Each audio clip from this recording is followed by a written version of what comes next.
स्वागत है आपका हमारे YouTube चैनल पे। तो आज हम बात करने वाले आप पढ़ने वाले हैं बच्चे और बचपन। BSTC है, BSTC फर्स्ट ईयर की जो स्टूडेंट हैं उनके लिए यह महत्वपूर्ण क्लास होने वाली है। किताब है बच्चे और बचपन, इसको हम पढ़ने वाले हैं, जिसकी पहली इकाई का नाम है बचपन, जो 5 नंबर के आपके एग्जाम में आने वाले हैं। यानी इस चैप्टर से 5 नंबर का प्रश्न आपके एग्जाम में पूछा जा सकता है। कितने भी प्रश्न हो सकते हैं पर 5 नंबर के ही आएंगे। तो अभी हम स्टार्ट करते हैं पढ़ना। सबसे पहला टॉपिक हमारा रहने वाला है बचपन। बच्चे बचपन में कल्पना के संसार में घूमता है और वह बड़े होने पर क्या बनना चाहता है, इस पर विचार करते हैं। कठिन स्थितियों में भी संघर्ष कर बड़ों के सामने अपने सक्षम सिद्ध करने का प्रयास करते हैं। यानी बच्चे हैं वो बचपन में ही कल्पना के संसार में घूमते हैं और बड़े होने पर क्या बनना चाहते हैं इस पर सोचने लग जाते हैं। जो कठिन परिस्थितियां होती है उनमें वो संघर्ष करते हैं और बड़ों को यह बताना चाहते हैं कि वह इसमें सक्षम है। बचपन के अनुभव समाज व बच्चे के मध्य सक्रिय अनुभव है जो स्वतः अंतःक्रिया के माध्यम से बनते हैं। विपरीत परिस्थितियों में भी बच्चे तर्क करने, कल्पनाएं करने, खेलने, हर परिस्थिति में आनंद लेने वाले स्वभाव को नहीं छोड़ पाते हैं। यानी बच्चे हैं वो किसी भी परिस्थिति में तर्क करने, कल्पना करने, खेलने और सभी परिस्थितियों में, लगभग सभी परिस्थितियों में आनंद लेने वाले स्वभाव को नहीं छोड़ते हैं। यानी बच्चे तर्क करने में भी आनंद लेते हैं, कल्पना करने में भी आनंद लेते हैं, खेलने में भी, लड़ने में भी आनंद लेते हैं। नेक्स्ट टॉपिक है बच्चों की प्रकृति के विभिन्न प्रकार। कुछ बच्चे आज्ञाकारी होते हैं, जिज्ञासु होते हैं, कुछ भोले वाले, तो कुछ चतुर और चंचल होते हैं। परिपक्वता लिए हुए होते हैं कुछ बच्चे, कुछ नटखट होते हैं, कुछ तो बिल्कुल गुमसुम रहते हैं, बोलते ही नहीं, और कुछ इतने बोलते हैं कि सर दर्द करने लग जाता है। कुछ मिलनसार होते हैं जो मिलजुल कर रहते हैं, कुछ क्रोधी होते हैं जिन्हें गुस्सा बात बात पर आ जाता है, कुछ हंसमुख होते हैं तो कुछ चुनौतीपूर्ण होते हैं, कुछ चालाक होते हैं, कुछ जिद्दी होते हैं, इतने कि वो एक जिद पकड़ जाए और उनकी ना माने तो वो घर सर पर चढ़ लेते हैं। कुछ बहुत ही ज्यादा कल्पना करते हैं, कुछ गंभीर होते हैं, छोटी छोटी बातों पर भी गंभीर हो जाते हैं, साहसी होते हैं, तो कुछ बच्चे डरपोक और नकलची होते हैं। ज्यादातर बच्चे मूडी होते हैं और तार्किक और मनमोजी भी हो सकते हैं। ये बच्चों के क्या है, विभिन्न प्रकार है। इस पर प्रश्न पूछा जा सकता है कि बच्चों की प्रकृति के विभिन्न प्रकार बताइए। अगला है गीजूभाई बधेका। तो हम इस चैप्टर में गीजूभाई बधेका के बारे में अब आगे जिक्र करने वाले हैं, यानी पढ़ने वाले हैं सविस्तार। गीजूभाई बधेका, जिन्हें मुच्छों वाली माँ के नाम से भी जाना जाता है, यानी गीजूभाई बधेका है उनका छोटा नाम है, शॉर्ट नेम मुच्छों वाली माँ। ये बहुत ही इंपॉर्टेंट क्वेश्चन है, पूछा जा सकता है। गीजूभाई द्वारा बाल मंदिर नाम से विद्यालय स्थापित किया गया। बाल मंदिर है वो गीजूभाई का विद्यालय है। गीजूभाई नहीं चाहते थे कि बालकों की शिक्षा का हर फैसला करोड़ों की इच्छा से हो, यानी घर के बड़े बुजुर्गों की इच्छा से बालकों की शिक्षा का फैसला हो। हम बालकों को रुचि के काम करने दें और इन कामों के लिए जरूरी अनुकूलताएं खड़ी कर दें। यानी गीजूभाई चाहते थे कि हम बालकों को उनकी रुचि के अनुसार काम करें और इनके लिए उनकी जो जरूरतें हैं उन्हें पूरा करें। गीजूभाई बधेका द्वारा रचित पुस्तकों का विषय है बच्चे, शिक्षा, पर्यटन, हास्य। तो गीजूभाई बधेका का ये जो है सभी रचित पुस्तकें हैं उनमें टॉपिक मुख्यतः यही है, बच्चे, शिक्षा, पर्यटन और हास्य। यह प्रश्न पूछा जा सकता है, ये इंपॉर्टेंट है थोड़ा। परंतु उनका गीजूभाई का जो केंद्र है, बिंदु है, वह बच्चे, माता पिता और शिक्षक रहे हैं। गीजूभाई ने लगभग 300 किताबें लिखी है। यह संख्या है ये अलग अलग दी गई है, यानी यहाँ पे कहीं पर 300 मिलेगी, कहीं पर आपको 250 मिलेगी। अलग अलग पुस्तकों में इसकी अलग अलग संख्याएं मिल सकती हैं। अगला टॉपिक है गीजूभाई बधेका की प्रमुख रचनाएं। यानी गीजूभाई बधेका की प्रमुख रचनाएं कौन कौन से हैं, ये प्रश्न भी इंपॉर्टेंट है। तो इनकी प्रमुख रचनाएं दिवास्वप्न, माता पिता के प्रश्न, प्राथमिक शाला में भाषा शिक्षा, शिक्षक हों तो बाल शिक्षण जैसा मैं समझ पाया, ये इनकी प्रमुख रचनाएं हैं। अगला टॉपिक है बाल मंदिर और गीजूभाई द्वारा अपनाई गई पद्धतियां। यानी बाल मंदिर जो इनका विद्यालय है उसकी और गीजूभाई ने कौन कौन सी पद्धतियां अपनाई बच्चों के लिए, उसके बारे में हम चर्चा करने वाले हैं। तो गीजूभाई ने कुल 22 पद्धतियों का प्राथमिक शिक्षा के स्तर के लिए प्रयोग किया था। यानी गीजूभाई ने वो कितनी पद्धतियों का प्रयोग किया, 22 पद्धतियों के लिए। मगर बाल मंदिर के लिए उन्होंने कोई एक निश्चित पद्धति तय नहीं की थी। यानी उनका जो विद्यालय था बाल मंदिर, उसके लिए उन्होंने कोई एक पद्धति तय नहीं की थी। उनका आधार था मॉन्टेसरी। उनका आधार क्या था, मॉन्टेसरी। और प्रयोग भी उसी पर केंद्र था, यानी बच्चों के विचार शक्ति पर।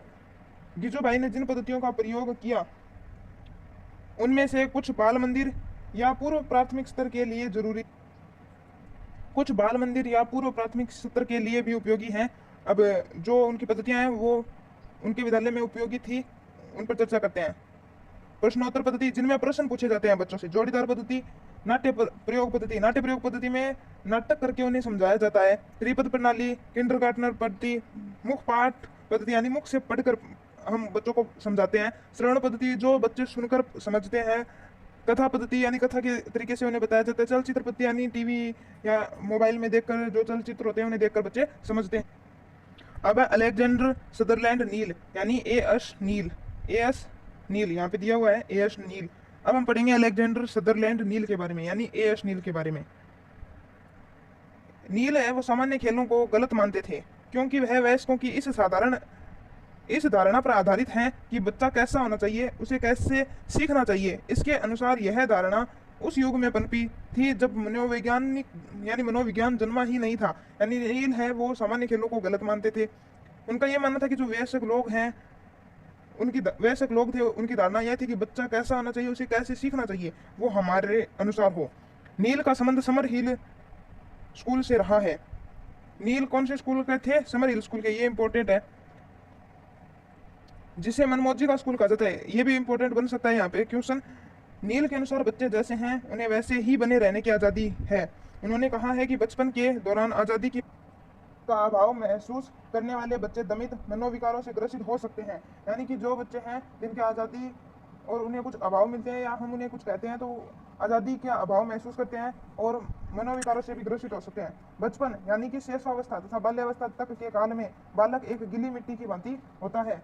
बच्चे जो होते हैं वो गीली मिट्टी की तरह होते हैं, यानी जिसे कारी स्लेट की संज्ञा भी दी जा सकती है।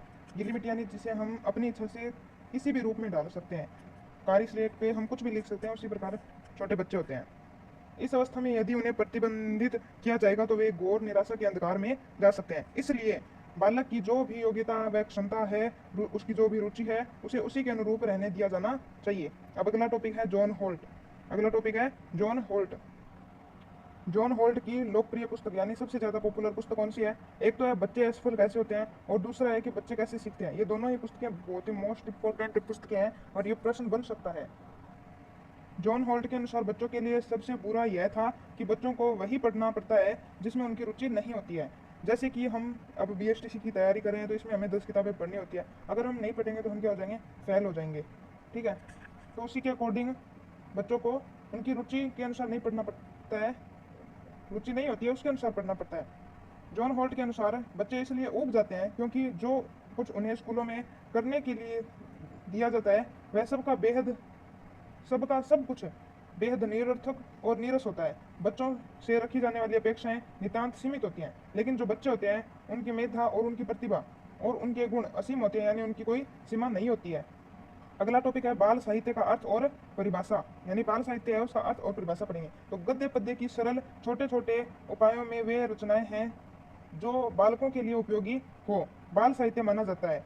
उपायों में बाल साहित्य में बालक जैसा स्वयं अनुभूत करने लगता है, यानी जो लेखक है वो स्वयं को एक बच्चा समझने लगता है, रोचक आकर्षक रचना करता है। इसमें कठिन शब्दावली, व्यंजन जो बहुत ही मुश्किल होते हैं, लंबे वाक्य, विस्तृत आकार की रचना है वो नहीं करती, क्योंकि लेखक है वो वही रचना करेगा जो बालक के लिए आसान हो, यानी आसान शब्दावली में हो, छोटे व्यंजन हो वो आसानी से पढ़े जा सके, और छोटे छोटे वाक्य हो जिन्हें बच्चा आसानी से समझ सके। अगला टॉपिक है वो है बाल साहित्य का परिचय। अब हम पढ़ने वाले बाल साहित्य के परिचय के बारे में। हिंदी बाल साहित्य की एक समृद्ध परंपरा है। पंचतंत्र, हितोपदेश, कथा, सरित सागर, जातक कथा तथा अन्य संस्कृत कथा साहित्य की गौरवशाली धरोहर इसे मिली है। आपने सुना होगा पंचतंत्र की कहानियां जो बहुत ही ज्यादा प्रसिद्ध हैं। लोक कथाओं की एक लंबी श्रृंखला हमारे पास है, और इन लोक कथाओं में क्या होता है?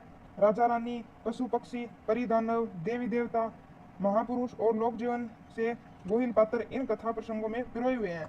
यानी जो लोक कथाएं होती है उनमें राजा रानी, पशु पक्षी और इन सब के बारे में बताया हुआ होता है। अगला टॉपिक है समर हिल स्कूल, यानी अब हम पढ़ने वाले हैं समर हिल स्कूल के बारे में, जिसमें ए एस नील पढ़े थे, यानी जिसमें ए एस नील पढ़े थे।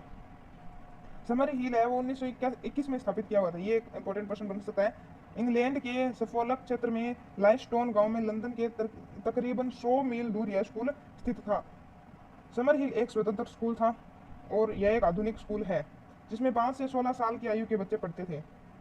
बच्चों को आयु के अनुसार 3 समूह में बांटा जाता था। कितने? 3 समूह में बांटा जाता था। सबसे छोटे बच्चों के समूह में 5 से 7 साल के बच्चों के बीच वाले समूह है, और 8 से 10 साल वाले के समूह है, और बड़े बच्चों के समूह में 11 से 15 साल वाले बच्चे थे। इनमें बच्चों पर किसी प्रकार का दबाव नहीं था, वो तनाव मुक्त थे। वहाँ के शिक्षक और बच्चों का समान महत्व था। बच्चे स्वयं इच्छानुसार नियम बनाकर उनका पालन करते थे, यानी उनके स्कूल का कोई नियम नहीं था। बच्चे अपने मन मर्जी के मालिक थे, बच्चों के खुद के नियम थे, बस वही थे, और स्कूल के कोई नियम नहीं थे। समर हिल में एक समय सारणी अवश्य होती थी, यानी जो समर हिल स्कूल है उसमें एक समय सारणी होती थी, लेकिन वह शिक्षकों के लिए थी, बच्चों के लिए नहीं थी। यानी जो नियम थे वो सिर्फ शिक्षकों के लिए थे, शिक्षकों को नियम के अनुसार चलना पड़ता था, बच्चों के लिए कोई नियम नहीं था। समर हिल के अनुसार सीखना उतना महत्वपूर्ण नहीं था, यानी सीखना कोई जरूरी नहीं था जितना व्यक्तित्व और चरित्र निर्माण था। समर हिल स्कूल में व्यक्तित्व और चरित्र निर्माण को सबसे प्रमुख माना गया था, सीखने को प्रमुख नहीं माना गया था। उसके बाद हमारा अगला टॉपिक है समर हिल स्कूल की कमियां, यानी जो समर हिल स्कूल था उसकी कुछ कमियां हैं। ये तो उनकी मतलब प्रमुख बताया हुआ है कि उनमें बच्चे मनमौजी होते थे, वो किसी भी दबाव महसूस नहीं करते थे कोई भी। और अब हम उनकी कमियों के बारे में पढ़ेंगे। समर हिल स्कूल की कमियां। पहली कमी कौन सी है कि समर हिल था वो मनमर्जी का स्कूल कहा जाता था, क्योंकि यहाँ जंग और इसे ऐसा भी कहा जाता है कि यह जंगली लोगों का स्कूल है, क्योंकि इसमें न तो कोई कायदा कानून है और न ही कोई शिष्टाचार। यानी जहाँ पर कोई कायदा कानून नहीं होने के कारण इसे जंगली लोगों का स्कूल के नाम से भी जाना जाता था। दूसरा है समर हिल में बच्चों को मुक्त छोड़ दिया जाता था, यानी उन पे किसी भी प्रकार का प्रतिबंध नहीं था, बच्चे मनमर्जी के मालिक थे, जब चाहते स्कूल में आते, जब चाहते स्कूल से जाते, जब पढ़ते, जब नहीं जाते तो नहीं पढ़ते। तीसरी कमी है कि समर हिल में अनुशासन, नैतिक मूल्यों का विकास आदि बातें भी नहीं सिखाई जाती, जैसे कि अन्य स्कूलों में होता है। वहाँ पे अनुशासन और नैतिक मूल्य यानी जो अच्छी बातें हैं उनके बारे में कुछ नहीं सिखाया जाता, उन्हें बच्चों के इच्छा पे छोड़ दिया जाता है, ये खुद ब खुद सीख लेंगे। फिर भी इन कमियों के बावजूद समर हिल एक ऐसा स्कूल है जहाँ बच्चों के को बिना रोक टोक के स्वाभाविक रूप से बढ़ने के लिए प्रेरित किया जाता है। अगला टॉपिक है समर हिल स्कूल स्थापना का मूल सिद्धांत है। ठीक है, तो बच्चा है वो स्वभाव से ही क्या होता है, विवेकशील होता है, यथार्थवादी होता है। अगर उसे वयस्कों के सुझावों के बिना अपने भरोसे छोड़ा जाए तो जिस सीमा तक विकसित होना उसके लिए संभव है वह होता है। बचपन का समय अपने व्यक्तित्व और चरित्र के विकास में लगाने की स्वतंत्रता का समय होना चाहिए। समर हिल में यह आस्था थी कि बच्चा है वो दुष्ट नहीं अच्छा होता है, उसका पक्ष लिया जाना चाहिए, उसके प्रयासों का अनुदेशन होना चाहिए, उसे स्वतंत्रता व समानता का अधिकार भी होना चाहिए, उसे स्कूल की व्यवस्था के नियम बनाने में भाग लेने का हक होना चाहिए। ये उसके मूल सिद्धांत है। यानी जो बच्चा होता है वो स्वभाव से विवेकशील और यथार्थवादी होता है, इसलिए जो वयस्क लोग होते हैं उनके भरोसे नहीं छोड़ना चाहिए, बल्कि बच्चों को अपने हिसाब से चलना चाहिए। बच्चे के ऊपर ही छोड़ दिया कि ये जैसा चाहेगा वैसा करेगा, उसके लिए कोई सीमा नहीं थी, उसके लिए विकसित होना उसी के आधार पर संभव था। यानी बच्चा जितना चाहेगा उतना ही विकसित होगा। अगला टॉपिक है बच्चों में असफलता, भय और भ्रमित होने से, यानी इसका सीधा अर्थ है कि बच्चे असफलता का भय और उबने और भ्रमित होने से क्या है, तो इस कथन का पक्ष में हमें अपना तरफ देना है। यानी बच्चे असफलता से डरते हैं, उब जाते हैं, भ्रमित हो जाते हैं उसी के बारे में। तो कोई भी बात है जो बालक के आत्मविश्वास को कम करती है या उसके आत्मसम्मान को कम करती है, यानी ठेस पहुंचाती है, या उसके काम में बाधा पहुंचाती है, या फिर उसके द्वारा महत्वपूर्ण समझे जाने वाले मार्ग में बाधा पहुंचाती है, उसकी भयभीत रहने की प्रवृत्ति में वृद्धि करती है। परिणाम स्वरूप ऐसे बालक की शिक्षा असफल हो जाती है। यानी जो बालक डरता है उसकी शिक्षा है वो असफल हो जाती है। अपनी इच्छाएं बालक पर थोप कर कुछ अभिभावक अपनी अभिलाषा पूर्ण करना चाहते हैं। यानी पेरेंट्स है, कोई अगर डॉक्टर बनना चाहता था, डॉक्टर नहीं बन पाता है तो वह अपने बच्चे को डॉक्टर बनने के लिए कह देता है, बच्चे की खुद की इच्छाओं को दबा दिया जाता है। इससे बालक है वह चिंतित और भयग्रस्त रहने लग जाता है। इसलिए अभिभावकों शिक्षकों को चाहिए कि वो बालक को उसकी योग्यता और क्षमता का ज्ञान कराएं, उनसे उन्हीं के अनुकूल अपेक्षा करें और उनके सामने उन्हीं के अनुकूल लक्ष्य रखें। उन पर किसी प्रकार का दबाव या अनावश्यक लक्ष्य नहीं रखें। बच्चों पर किसी प्रकार का दबाव न ला दें, उन्हें सोचने, निर्णय लेने और अभिव्यक्ति की पूर्ण स्वतंत्रता देनी चाहिए।